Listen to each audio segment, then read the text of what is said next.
मला तुम्हा सर्वांना मी आता जे बोलते आहे ते सर्व चॅनल्सनी कृपया नोंद करून घ्यावी। गेले काही आठवडे झाले जेव्हापासून मी शपथ घेतली आहे या विषयावर मी वेळोवेळी व्यक्त झालेली आहे आणि आज मी सकाळी गव्हर्नर साहेबांबरोबर निघाले होते। तोपर्यंत विमानामधून उतरेपर्यंत मला महाराष्ट्रामध्ये मुंबईमध्ये काय चाललंय हे मला नागपूरमध्ये माहीत नव्हतं। आपण मला जे एकदम माईक लावून प्रश्न विचारला तोपर्यंत मला कल्पना नाही, अजूनही माझं कोणाशी मुंबईत बोलणं झालेलं नाही। पण एखादी इंस्टाग्रामवरची गोष्ट बघून माझ्या लक्षात आलंय की मुंबईत काय चाललंय आणि त्याच्या निमित्ताने आपल्याला, कारण मी पंकजा गोपीनाथ मुंडे आहे म्हणून या विषयावर मी व्यक्त होणं आपली अपेक्षा आहे, त्याप्रमाणे मी व्यक्त होत आहे। मी जे व्यक्त होत आहे त्याचा आपण सर्वांनी सन्मान ठेवावा। मी जे बोलणार आहे त्याच्यानंतर कुठल्याही प्रश्नोत्तरासाठी जागा राहणार नाही। हा विषय अत्यंत ह्युमन विषय आहे, माणुसकीच्या दृष्टीने महत्त्वाचा विषय आहे। मला आपण प्रश्न विचारणार आहात त्यापूर्वी मी हे सांगते की काही व्हिडिओ सोशल मीडियावर व्हायरल झाले संतोष देशमुखांना मारण्याच्या संदर्भातले। मला त्याच्याविषयीची माहिती नाही, पण इंस्टाग्रामवर मी फक्त एक पोस्ट पाहिली। ते व्हिडिओ उघडायची किंवा बघायची माझी हिंमत देखील झाली नाही, कारण ज्यांनी त्यांना एवढ्या अमानुषपणे मारलंय आणि एवढ्या अमानुषपणे मारून त्याचा व्हिडिओ केलाय त्यांच्यामध्ये जेवढी निर्मनुष्यता आहे किंवा ह्या व्हिडिओचा काहीतरी आपल्याला वापर करायचा असा काहीतरी कोणीतरी प्रयत्न करत असेल त्याच्यामध्ये पण जी निर्मनुष्यता आहे ती माझ्यामध्ये नाही, ते बघण्याची माझी हिंमत नाही। संतोष देशमुखांच्या हत्येनंतर मी पहिल्यांदा मुख्यमंत्री महोदयांना पत्र दिलं होतं आणि 12 डिसेंबरला मी याच्यावर संपूर्ण भाषण माझं आपण पहा ऑनलाईन आहे, मी व्यक्त झालेली आहे। आता यामध्ये कोण आहे काय नाही, कोण इन्व्हॉल्व आहे, कोणाचा हात आहे हे केवळ आणि केवळ तपास यंत्रणेलाच माहिती आहे।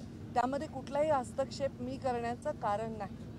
एवढं मात्र नक्की सांगते की ज्या मुलांनी ही हत्या केलेली आहे त्या मुलांच्या मुळे समस्त राज्यातील समाज ज्यांचा काहीही दोष नाही तो सुद्धा मान खाली घालून गंभीरपणे वावरत आहे। खरं तर त्या समाजाची जी मुलं आणि ज्याची हत्या झाली त्याची एवढी निर्घृण हत्या झाली त्यामुळे तो समाज एका आक्रोशात वावरत आहे। खरं तर समाज आणि जात याच्यावर बोलायची गरज नाही, पण आता परिस्थितीच अशी आहे, प्रत्येक गोष्ट जातीवर जाते। गुन्हेगाराला कुठलीही जात नसते, अमानुषपणे कोणाला निर्दयीपणे संपवणाऱ्याला कुठलीही जात नसते आणि त्याच्यावर एक निर्णय घेणाऱ्या राज्यकर्त्याला सुद्धा जात नसली पाहिजे।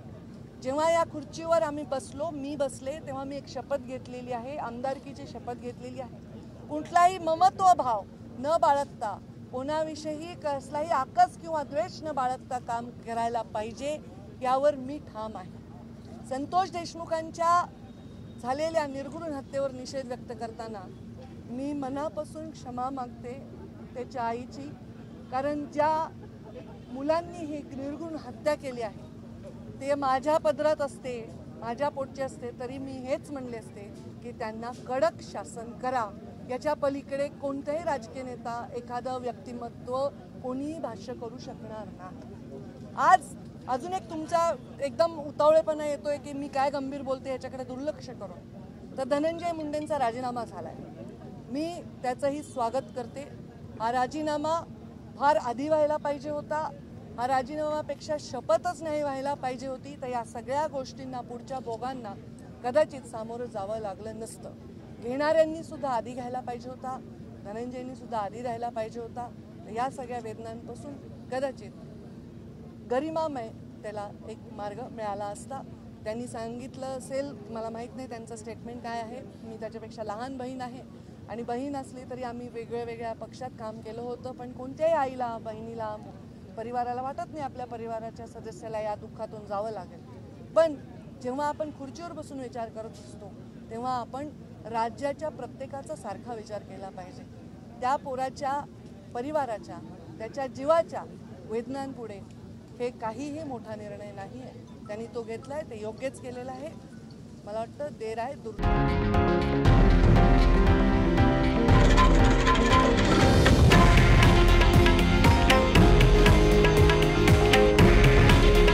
हे आहे देशातील नंबर 1 न्यूज नेटवर्क आणि आपण पाहत आहात TV9 मराठी।